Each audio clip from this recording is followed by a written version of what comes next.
எங்கத்த போயிட்டு இருக்கீங்க கிண்ணத்தை எடுத்துக்கிட்டு? இப்போ நான் கொல்லையில வரேன். அன்னைக்கு நேற்று போனேன்ல நீ சுண்டைக்காய் பறிக்கிறதுக்கு. அப்போ அவ்வளோ நாவப்பழம் நீ முன்னாடி ஒரு வாரத்துக்கு முன்னாடி வெறும் காயா இருக்குன்னு பார்த்துட்டு வந்தேன். மறுபடியும் போவே இல்லையா? நேற்று போய் பார்க்குறேன், அவ்வளவு மரம் ஃபுல்லாக அப்படியே கருப்பு கருப்பு கருப்பா அவ்வளோ பழம் இருக்கு. வா, கொஞ்சம் நம்மளால முடிஞ்ச வரைக்கும் கொஞ்சம் பறிச்சுட்டு வருவோம். சரி வாங்க. இந்த பாரு நீ நாவலத்தை பாரு, மரம் ஃபுல்லாக இருக்குன்னு சொன்னா அந்த பாரு தெரியுதா? இப்ப நாவப்பழம் நல்லா இந்த பாரு எவ்வளவு இருக்கு பாரு. இதெல்லாம் பறிக்க முடியுமா? மேலே ஏறினாதான் பறிக்கலாம். கொஞ்சம் கொஞ்சம் கீழே இருக்கதான் நம்ம பறிச்சுட்டு போகலாம். இந்த மாதிரி மரத்தை ஃபுல்லாவே கருப்பு கருப்பு கருப்பா அவ்வளவு பழம் நாவப்பழம் கொளுத்திருக்கு. கீழே பாரு அவ்வளவு கொட்டி இருந்திருக்கு. பார்க்கவே இல்லை நம்ம.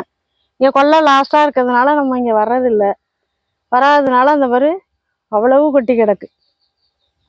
பார்க்கவே நேற்று வந்து பார்த்தோன்னா அவ்வளோ ஆசையா. நேற்று வேற நம்ம வீட்டில் அக்கா தவசம், அதனால வேலை இருந்தது நிறையா. அதனால கொஞ்சோண்டு ஒரு கைப்பிடி பறிச்சுக்கிட்டு நான் முடியாந்துட்டேன். அவ்வளோ ஒரு ஆசையா இருக்குப்பா. நம்ம வீட்டு கொல்லையில இப்படி காய்ச்சிருக்குன்னா ரொம்ப ஆசையாகவும் இதாகவும் இருக்கு. சந்தோஷமா இருக்கு. இதெல்லாம் கிடைக்காதுங்க. சுகருக்கு அவ்வளவு, உடம்புக்கு அவ்வளோ நல்லது. நாங்கள் வாங்கிட்டு வந்து காசு கொடுத்து வாங்கிட்டு வந்து நாங்கள் சாப்பிடுவோம்.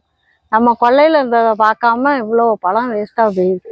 மழை பெய்யுதா விடாம மழை பெய்யுது. மழை பெய்யறதுனால நம்ம கொல்லை பக்கமே வராததுனாலதான் இவ்வளவு வேஸ்டா இருக்கு. தாத்தா, இப்ப எங்க வந்தீங்க இங்க கொல்லைக்கு? நாவப்பழம் இல்லம்மா, ஆமா, அதுக்காக ஓடியாந்து பார்க்க ஓடியாந்தேன். அதனால முள்ளமா வந்தீங்களா? பறிக்கிறேன், என்னமோ போய் பார்ப்போம் ஓடியாந்தேன்.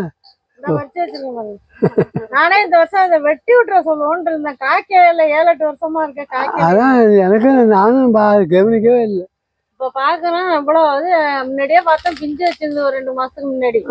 இவ்வளவு நேத்து இங்க இது வாழைக்காய் பறிக்க வந்தேனா, அப்ப பாக்குறேன் இவ்வளவு நாவப்பழம் இருக்கு. அதான் பறிச்சுட்டு போகணும் வந்தோம். அதுக்குதான் வந்தேன் பார்க்க. என்ன அதுக்காக ஓடியாந்தேன். பாய்ட்டு கொசு கடிக்கும். நீங்க வீட்டுக்கு போங்க மொல்லமா. இந்த பாருங்க நாவப்பழம் பறிச்சுட்டு வந்துட்டோம் பாருங்க. இது ரொம்ப நாவப்பழம் சாப்பிட்டா உடம்புக்கு நல்லது. சுகர் உள்ளவங்கலாம் சாப்பிட்டா ரொம்ப நல்லது.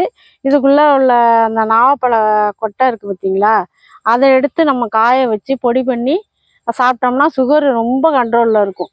அந்த பொடியை கொஞ்சம் வெந்நீரில் போட்டு எரித்து அந்த தண்ணியை எடுத்து குடித்தோம்னா அது ரொம்ப சுகர் கண்ட்ரோலில் இருக்கும். அது மாதிரி உங்களுக்கும் கிடைச்சா இது மாதிரி சாப்பிட்டு பாருங்க. சாப்பிட்டு பார்த்துட்டு எப்படி இருக்குன்னு கமெண்ட்ல சொல்லுங்கள். அடுத்த வீடியோவில் பார்ப்போம். பாய்.